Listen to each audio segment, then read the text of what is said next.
Hey everyone, Jacky T here. Before this video begins, I'm just letting you know that this is a very abstract answer, and in the summary, you shouldn't want to sound like me, you should want to sound like you.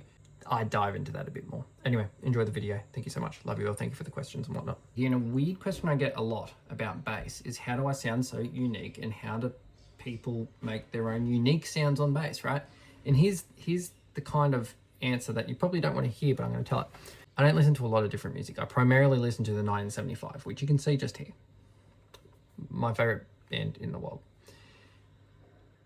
My unique sound when it comes to playing comes from an interest in this rather than an interest in music. So there's no form of emulation I'm trying to get towards sounding like someone else. There's no form of replication. I don't listen to metal music at all. I've tried to listen to Parkway Drive a bit more the last few days, and that's because I was on the road coming back here. I'm going to be on the road again.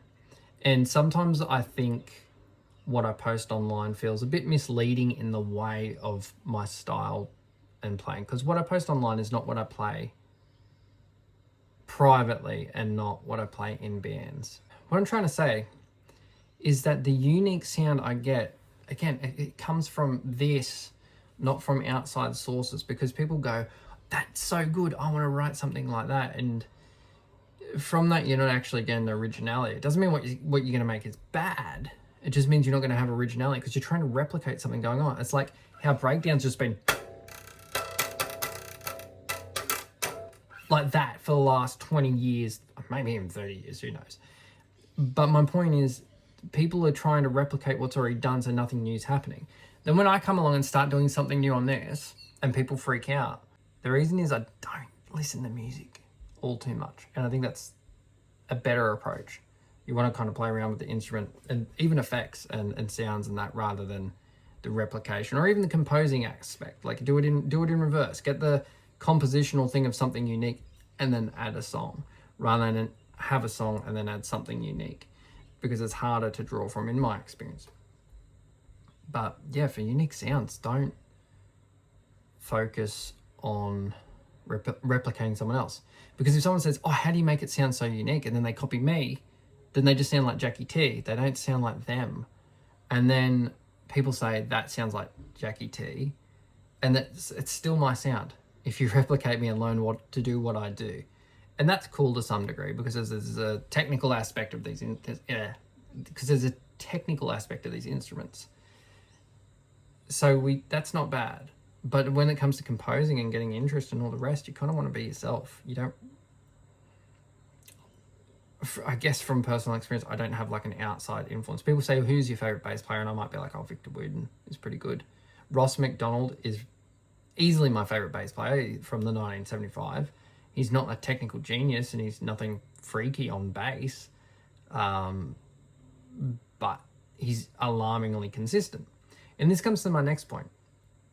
In terms of unique style, how often do you realistically think I get to use that in a professional paid setting?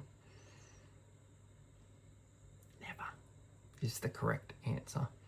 When it comes down to it, your unique sound shouldn't be derived from me. You need to sound like you, which is why there's 2,000 million gent bands that all sound the same, or there's 30,000 country artists that sound the same. And you can get big in a genre sounding the same as everyone else. It doesn't mean that you're going to fall behind.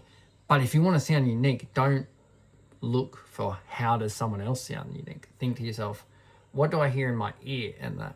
Because remember when gent was kind of getting popular with Periphery and stuff like that, like when it had that massive boom, or Animals as Leaders even, if Tosin Abasi was like, you know what, I'm going to sound like Nirvana, it was more like Tosin Abasi, for instance, sounds like Tosin Abasi.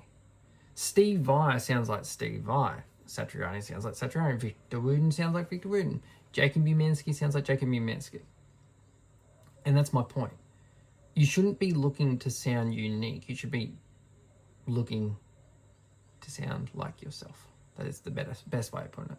And for me, sounding like myself has a lot to do with this instrument and what can be done on it in abstract ways that would never apply to a song, but also push me to limits to where if I'm ever at an audition or whatever, I want to be the guy that freaks them out and stands out above everyone else. Because if I'm not better than other people, and it's a professional setting, I'm not doing my job right.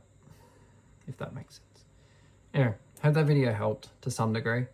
Don't look at this guy for doing anything.